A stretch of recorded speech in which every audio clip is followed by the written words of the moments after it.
La pleine lune du 14 juin 2022 tombe dans le signe du Scorpion et plus précisément dans Jyeshta Nakshatra, une micro-constellation à la toute fin du Scorpion dans les 13 derniers degrés 20. On sait tous que la lune est en chute dans le signe du Scorpion, mais qu'en est-il vraiment dans Jyeshta Nakshatra? Quels seront les effets auxquels tu peux t'attendre en fonction de ton thème natal? Eh bien, installe-toi bien confortablement puisque c'est ce que nous allons voir au cours de cette vidéo. C'est parti.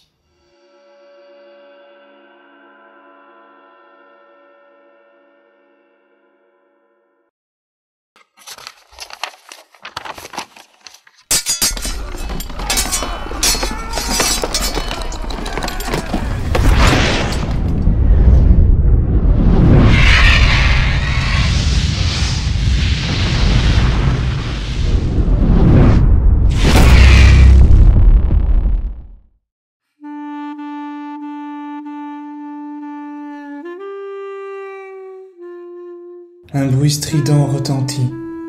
C'est le choc entre Varuna, roi des dieux, et Indra, qui ambitionne le trône.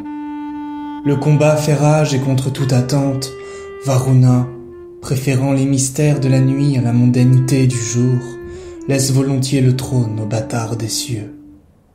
Celui-ci deviendra donc le chef des dieux, illégitime et envieux. D'aucuns le fuient, car la passion consume. Désormais qu'il est roi, il n'a plus d'amis à trahir.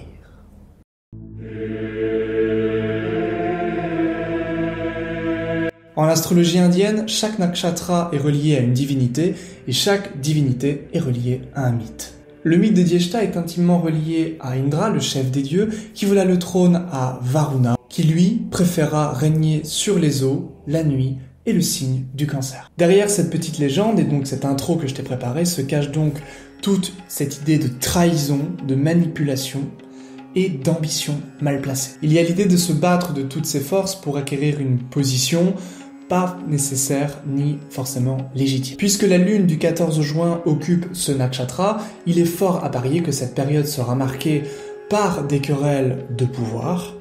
Un haut placé pourrait par exemple vouloir la tête d'un pays, ou une figure de toute puissance pourrait également être amenée à rendre le trône. Trahison, manipulation, coups bas et scandales seront donc à l'honneur et au centre de l'attention. La lune est connue pour être en chute dans le signe du Scorpion, c'est-à-dire à la plus mauvaise place du thème. Mais en Inde, la lune est seulement débilitée dans les 3 premiers degrés 20 du Scorpion, dans le nakshatra Vishaka. Les nakshatras font tous 13 degrés 20 d'étendue et sont donc divisés en 4 parties de 3 degrés 20 que l'on appelle des padas. Le Scorpion contient 3 nakshatras, ou plutôt 2 nakshatras, un quart.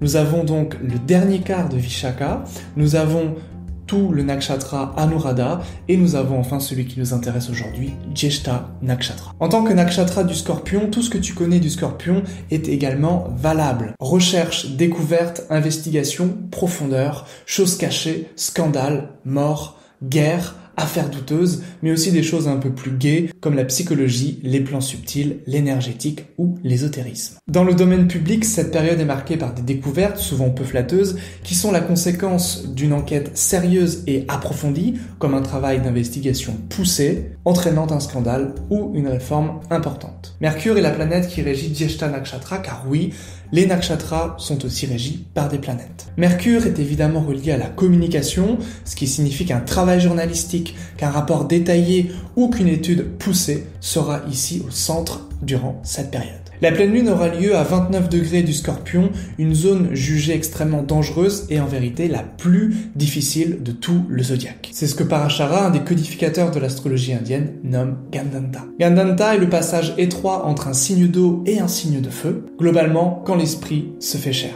C'est une position jugée difficile, inconfortable, c'est en fait le symbole typique de la mort, renaissance. Dans le domaine privé, c'est donc une période parfaite pour faire le bilan, payer ses dettes et pour se débarrasser des choses qui n'en valent plus la peine. Comme Varuna qui laissa le trône de la lumière à Indra dans le but de régner sur la nuit, cette période reste toutefois féconde pour faire retour sur toi-même et te demander ce qui en vaut vraiment la peine.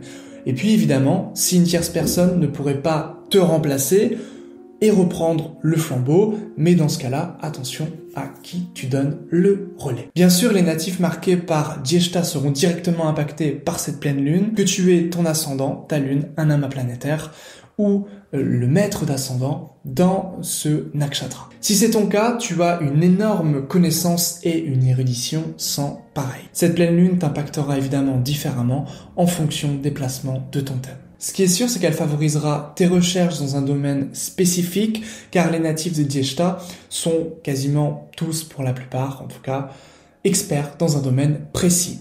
Et c'est dans la seconde moitié de l'existence que les natifs de Djeshta ont la réussite dans ce domaine d'expertise. Ces natifs acquièrent le plus souvent une haute place dans la société, comme on l'a vu dans la seconde moitié de l'existence, que ce soit une place au gouvernement, dans des associations privées, dans des sociétés secrètes, ou bien, malheureusement, dans des sectes.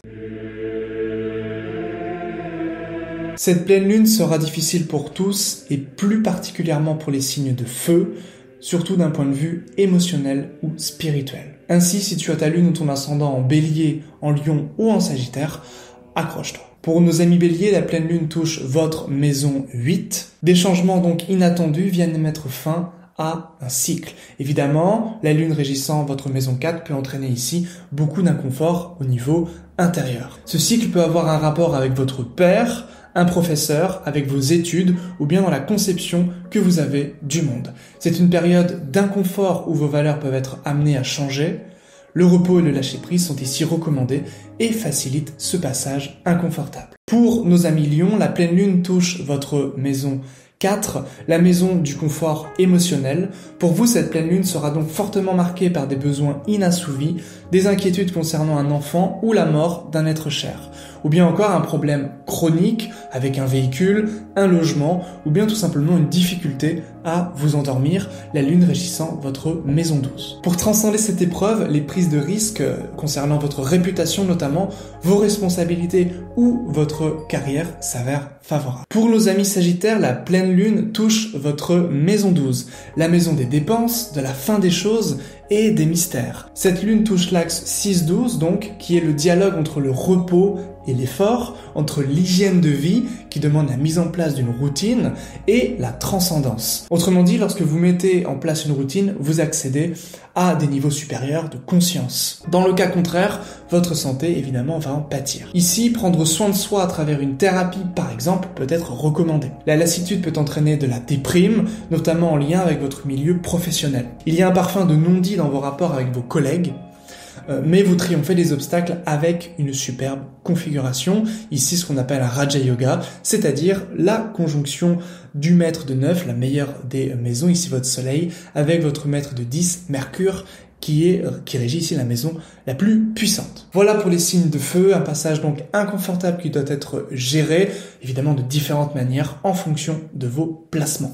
On passe maintenant aux signes de terre. Cette pleine lune ne sera pas de tout repos concernant les signes d'air non plus, notamment concernant vos désirs. Pour eux, les maisons 3, 11 et 7 sont ici pleinement concernées, puisque la lune va régir ces maisons en fonction de votre ascendant. Pour nos amis taureaux, cette lune touche votre maison 7, ce qui va signer des problèmes dans la relation particulièrement. Les efforts fournis, les prises d'initiative vont entraîner des problèmes relationnels, mais évidemment tout ce qui touche à votre vocation ou votre santé est ici plutôt favorisé. La lune régissant la maison 3 et s'y trouvant mal placée, les déplacements ne sont pas du tout recommandés et le rapport avec un frère ou une sœur plus jeune peut être source d'animosité. Pour nos amis vierges, les soucis de communication avec des amis, des collègues ou le réseau de manière générale perturbent les projets et la réalisation des objectifs. Mettre en suspens les actions peut s'avérer ici bénéfique afin de faire le point sur les réalisations en cours ou à accomplir par la suite. Les prises d'initiative et les déplacements ne sont pas non plus favorisés, pouvant ralentir davantage les choses. Pour nos amis Capricorne, la relation, notamment avec un enfant, peut être ici problématique et être amenée à changer ici pour le meilleur, puisque Mercure en 5 régit aussi votre maison 9. En fonction de votre situation, les revenus peuvent ici être fluctuants et vous pourrez explorer d'autres manières de gagner de l'argent. La créativité et les nouvelles rencontres, au contraire, sont ici favorisées. Voilà pour les signes de terre où les problèmes seront surtout d'ordre relationnel. L'importance de la communication et des propos sera vraiment au cœur des signes de terre ici. Mercure étant conjointe au soleil, la communication peut s'avérer un peu autoritaire et vous risquerez de prendre beaucoup de place dans votre discours et donc en laisser un petit peu à autrui va permettre d'améliorer les choses. Passons maintenant aux signes d'air. Pour les signes d'air, cette pleine lune sera mitigée. Pour les Gémeaux, l'atmosphère familiale et la communication seront particulièrement problématiques car la lune est en chute dans votre maison 6. Vos mots risquent d'être mal compris, mal interprétés et cela malheureusement peut être la cause de conflits ou d'obstacles au quotidien. Ces conflits peuvent avoir un rapport avec de l'argent, des biens, des petits objets de manière générale ou bien tout ce qui touche à l'alimentation, la nourriture et tout ce que vous ingérez. Attention donc également aux intoxications. Pour les balances, la vie professionnelle va quand même rester instable et peine ici à croître. Les problèmes de communication peuvent également être la cause de difficultés dans la gestion de biens, dans la manière dont vous gérez ici votre argent ou tout simplement causer des désagréments avec vos collègues. Donc ici, le signe de la balance va ressembler un petit peu à ce que l'on a vu tout à l'heure concernant la communication avec les signes de terre. Pour les Verseaux, les conflits au sein du travail peuvent également se faire ressentir ici. L'axe 4-10 étant ici actif, cela peut créer de la frustration et une insatisfaction professionnelle. Votre santé peut être ici mise à rude épreuve, donc prenez bien soin de votre intérieur, surtout de votre maison ici et de votre intimité. Enfin, pour les signes d'eau, cette pleine lune reste bénéfique, malgré évidemment la chute de la lune et sa position en Gandanta. Pour nos amis Cancer, une rencontre peut avoir lieu si vous êtes célibataire, sinon ce sera plutôt une inquiétude vis-à-vis d'un enfant qui peut se faire ressentir. La manière dont vous vous exprimez ici peut directement impacter votre manière de gagner de l'argent et vient favoriser votre influence. Le cercle social, le salaire également étant ici très favorisé pour vous. Pour nos amis Scorpions, l'état d'esprit sera malheureusement au plus bas, le moral est un peu ici dans les chaussettes, maître de 9 en maison 1 en chute. La relation avec le père, une figure de pouvoir du gouvernement ou avec un professeur restera assez difficile. En revanche, les relations sentimentales, les partenariats professionnels ou le business est ici très favorisé et encouragé. Enfin, pour nos amis Poissons, un enfant peut être ici au plus bas, mais les circonstances favorisent la récupération de l'enfant, votre lune régissant votre maison 5. Les rencontres sentimentales restent favorisées lorsque surtout vous vous déplacez et que vous prenez des initiatives. Tout ce qui est signature de contrat, tout ce qui est relation avec la fratrie plus jeune reste très favorable ici pour vous, mais il y a quand même de l'effort à fournir. Bref, tu l'auras compris, cette pleine lune est difficile pour chacun. Évidemment, elle sera plus ou moins ressentie en fonction des périodes que tu es en train de vivre. Chacun sera amené à vivre des choses un petit peu différentes en fonction de ses périodes personnelles, c'est-à-dire du déroulé du karma. On utilise en astrologie indienne le Vimshottari Dasha qui signifie période de 120 ans. Si tu veux en savoir plus, je t'ai préparé une formation gratuite que tu vas pouvoir retrouver dans la description. Il suffit de cliquer sur le lien en description, de rentrer ton mail et tu reçois la formation gratuite sur les maisons traditionnelles. Si le concept et le nouveau format t'a plu, n'hésite pas à liker, à t'abonner, à partager mon travail et à laisser un commentaire pour soutenir mon travail. Je travaille justement en ce moment sur le montage, donc plus on va avancer dans cette chaîne, plus les vidéos seront de qualité. Si tu as des questions, tu peux les poser en commentaire. Je te dis à très vite pour une prochaine vidéo. Ciao!